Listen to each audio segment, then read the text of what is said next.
इस कार्यक्रम के पुण्यार्जक हैं श्री राजकुमार जैन जी की पुण्य स्मृति में श्रीमती अंगूरी जैन, पुत्र पुत्रवधु सीए पीयूष जैन, सीए दीपाली जैन, पौत्री गौरान्वी जैन बड़ोदरा, पुत्र पुत्रवधु सीए प्रियंक जैन, श्रीमती दीप्ति जैन, पौत्री पौत्र ईवा जैन, निवान जैन मास्को, पुत्री दामाद सीएस प्रियंका जैन, श्री पंकज जैन, दोहित्री दोहित्र निष्ठा जैन, मानविक जैन भोपाल, सासुमा श्रीमती प्रेमलता जैन बालाघाट।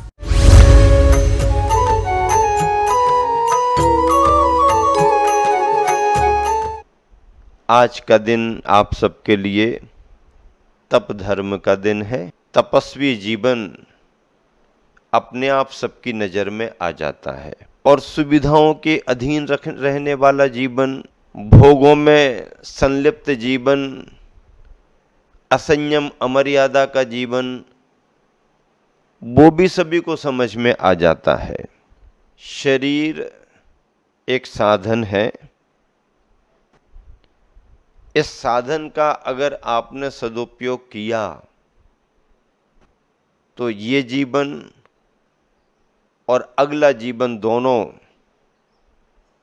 आपके सुरक्षित हैं, शुद्ध हैं। और अगर आपने शरीर रूपी साधन को नहीं संभाला तो ये जीवन भी बिगड़ता है और अगला भाव भी बिगड़ जाता है। शरीर तो साधन है। जैसे तुम्बी है, तुमड़ी होती ना, तुम्बी, बेल में बड़ा फल लग जाता है और वो कड़वी है। अब कड़वी तुम्बी अगर तुम्हें मिली और तुमने उसको खा लिया, कड़वी तुम्बी को अगर तुमने खाया तो क्या होगा? कड़वाहट के कारण फूड पॉइजन हो जाएगा। क्या हो जाएगा? फूड पॉइजन हो जाएगा और आपको लेने के देने पड़ जाएंगे। हो सकता है जीवन से हाथ भी धो देना पड़े, जीवन ही समाप्त हो जाए। और अगर उसी तुम्बी को आपने उसके कड़वेपन की तासीर को अगर समझ लिया और उसे सुखा लिया, सूख जाने पर उसके अंदर का कड़वा दलभाग निकाल करके अलग कर दिया, वो खाली हो गई। फिर उस सूखी हुई खाली तुम्बी से आप देखो, पानी भर करके रखना चाहो पानी भर के रख लो। उस तुम्बी को आप नदी में डाल करके उसके सहारे तैर करके उस पार चले जाओ और उस तुम्बी का एक तमूरा बना लो, तो भगवान का भजन करो, भगवान की भक्ति करो। कड़वी तुम्बी को खाओगे तो फूड पॉइजन होगा और उसी कड़वी तुम्बी को अगर आपने सुखा लिया, साफ सुथरा कर लिया, तो वह तुम्हारे पानी पीने के काम, पानी से पार होने के काम और भवसागर से पार होने के लिए भजन भक्ति के काम आ जाती है। शरीर भी ऐसा ही है। शरीर को अगर आपने बहुत सुविधाएं दी, शरीर को अगर आपने बहुत सजाया, शरीर को आपने बहुत ज़्यादा मोह किया, तो परिणाम अच्छा नहीं निकलेगा। और शरीर को अगर आपने संयमित किया, शरीर से आपने साधना की, शरीर को आपने नियंत्रित रखा, शरीर पर आपका एक तरह से नियंत्रण है, तो यह शरीर, यही शरीर आपके लिए परमार्थ की साधना में कारण बन जाता है। इसलिए मैं बार बार कहा करता हूं कि शरीर को सजाओ मत, शरीर को संभालो। क्या? शरीर को सजाओ मत, शरीर को संभालो। शरीर उपभोग की वस्तु नहीं है। क्या कहा? शरीर उपभोग की वस्तु नहीं है, शरीर उपयोग की वस्तु है। इसका उपभोग मत करो, इसका उपयोग करो, इसे साधन बना करके इसका उपयोग करो। हमारे गुरुवन ने एक दोहा लिखा है, तन मिला तुम तप करो, करो कर्म का नाश। क्या? तन मिला तुम तप करो, करो कर्म का नाश। रवि शशि से भी अधिक है तुम में दिव्य प्रकाश, तुम में दिव्य प्रकाश। रवि शशि से भी अधिक है तुम में दिव्य प्रकाश। तुम्हारे अंदर बहुत तेज है, बस उस तेज को पाने के लिए आप अपने शरीर से साधना करना प्रारंभ करो। साधना के क्षेत्र में, तपस्चरण के क्षेत्र में, बाह्य तपस्या में अनशन, अवमोदरी, वृत्ति परिसंख्यान, रस परित्याग, विविक्ति संयासन और काय क्लेश, ये 6 तप हैं। अनशन का मतलब है भोजन में जो चारों प्रकार के भोजन होते हैं उनका त्याग कर देना, अन्न का, पानी का, खाद्य पदार्थों का और जो उसके सहयोगी लेह आदि पदार्थ हैं, ऐसे चारों प्रकार के भोजन का, जिसमें पानी भी सम्मिलित है, पानी भी एक भोजन माना गया है। इन चारों प्रकार के भोजन का त्याग करना अनशन तप है। अवमोदरीय, जितनी इच्छा है भोजन करने की उसमें से कुछ कम करके भोजन ग्रहण करना, ये अवमोदरीय है। वृत्ति परिसंख्यान, कुछ नियम बना करके, कुछ प्रतिज्ञा लेकर के, अगर इस प्रतिज्ञा की पूर्ति होगी तो भोजन ग्रहण करूंगा, ये वृत्ति परिसंख्यान है। रस परित्याग, अपने शरीर की प्रकृति को देख करके, मौसम को देख करके और अपने मन की इच्छाओं को नियंत्रण करते हुए, ये वाला रस नहीं लेंगे, वो वाला रस नहीं लेंगे, घी है, दूध है, नमक है, शक्कर है, आदि आदि, ये सभी रस माने जाते हैं।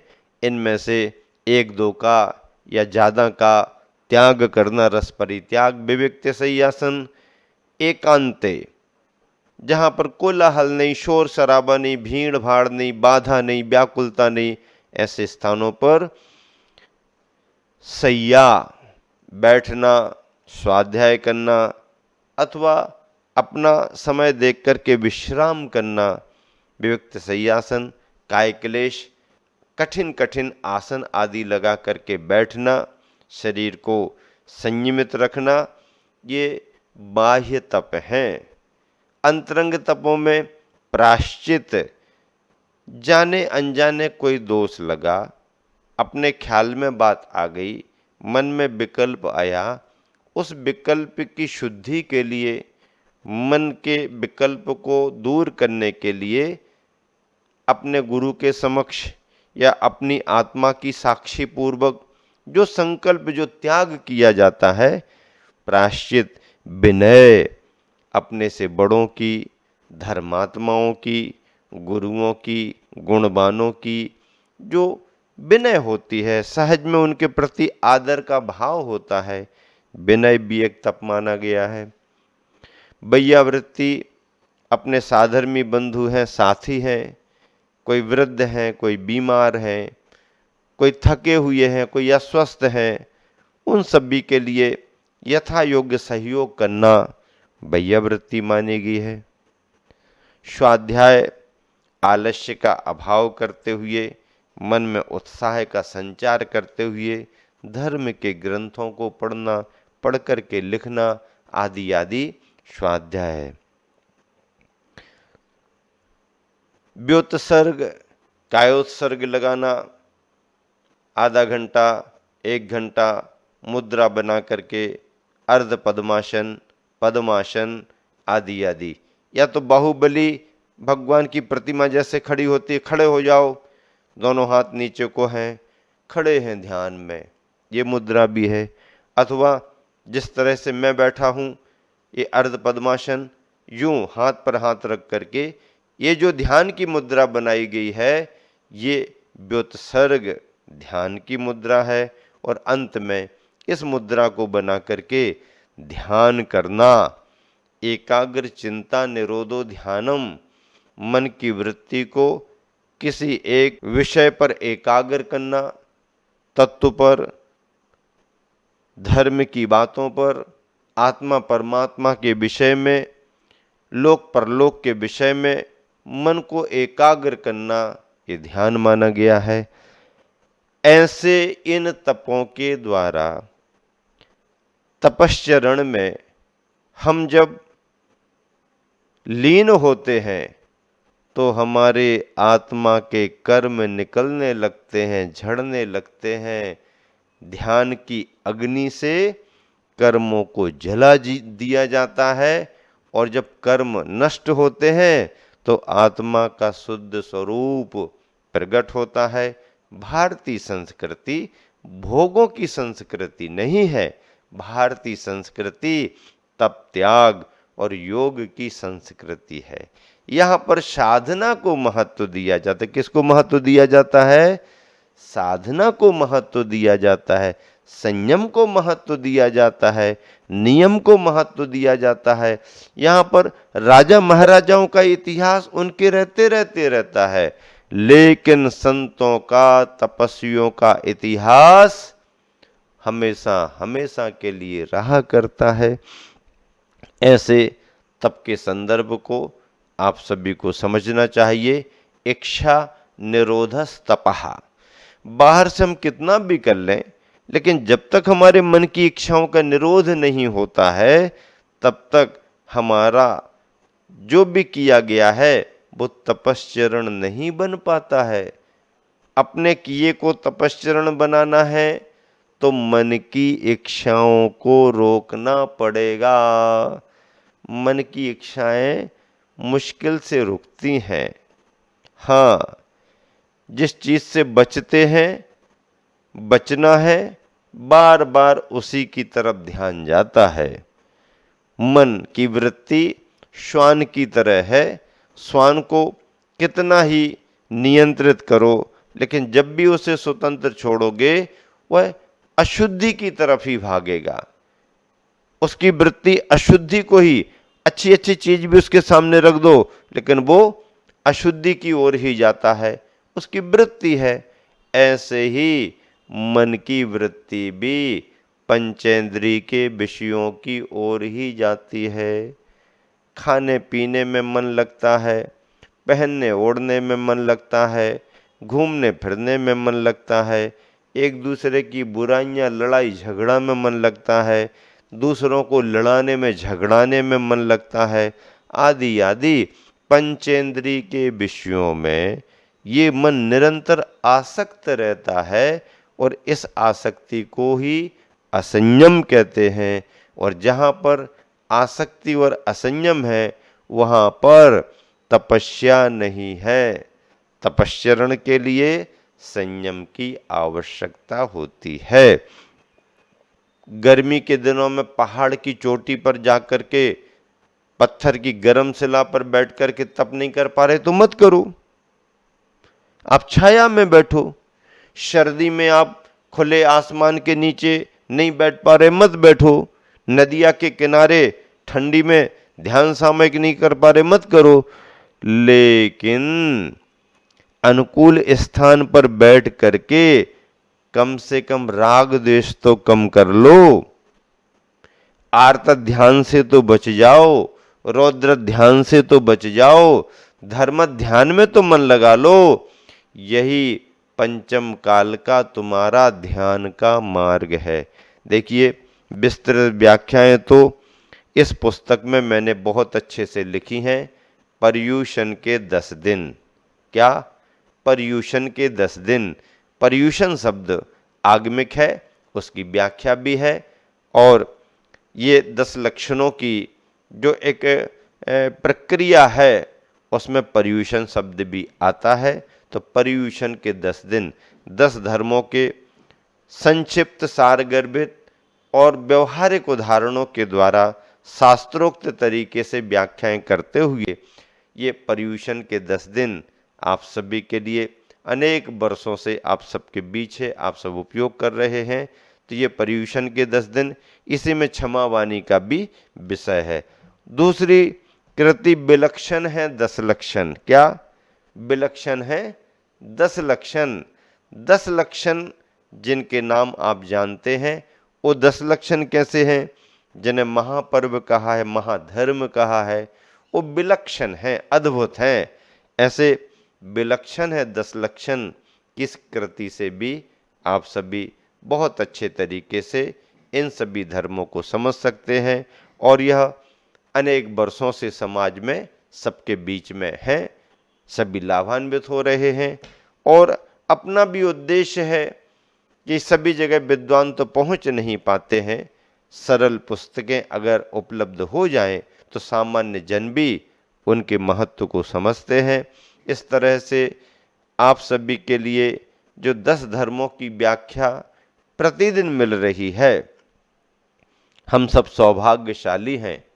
काल भले ही 5वां हो, हीनता का काल हो, शरीर में उतना संघनन नहीं है, उतनी क्षमताएं नहीं है, उतना सहन नहीं कर सकते, तपस्रण नहीं कर सकते, फिर भी जितना हो रहा है उतना कम नहीं है। नीतिकारों ने कहा, काले कलौ चले चित्ते देहे चान्नादि कीट के एतत् चित्रम यदद्यापि जिन रूप धरा नराह।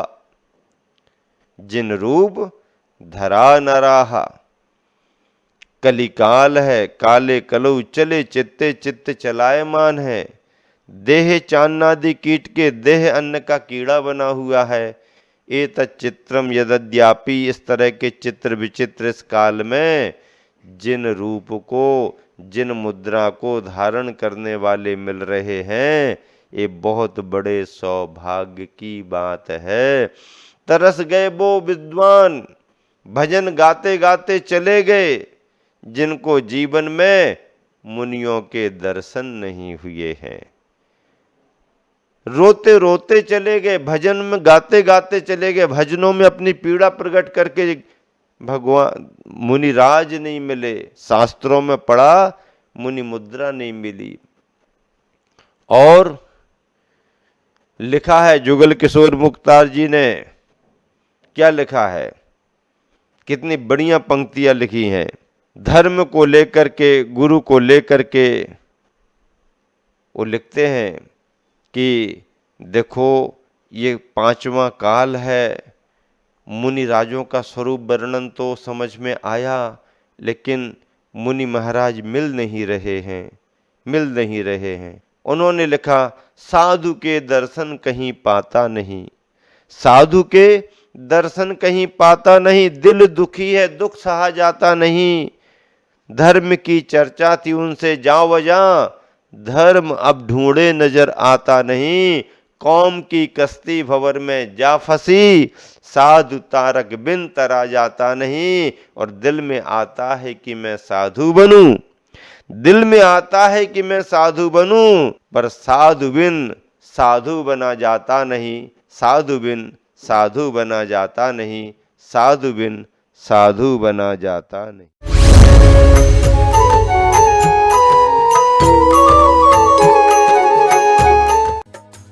इस कार्यक्रम के पुण्यार्जक थे श्री राजकुमार जैन जी की पुण्य स्मृति में श्रीमती अंगूरी जैन, पुत्र पुत्रवधू सीए पीयूष जैन, सीए दीपाली जैन, पौत्री गौरान्वी जैन बड़ोदरा, पुत्र पुत्रवधू सीए प्रियंक जैन, श्रीमती दीप्ति जैन, पौत्री पौत्र ईवा जैन, निवान जैन मास्को, पुत्री दामाद सीएस प्रियंका जैन, श्री पंकज जैन, दोहित्री दोहित्र निष्ठा जैन, मानविक जैन भोपाल, सासुमा श्रीमती प्रेमलता जैन बालाघाट। जम्मू कश्मीर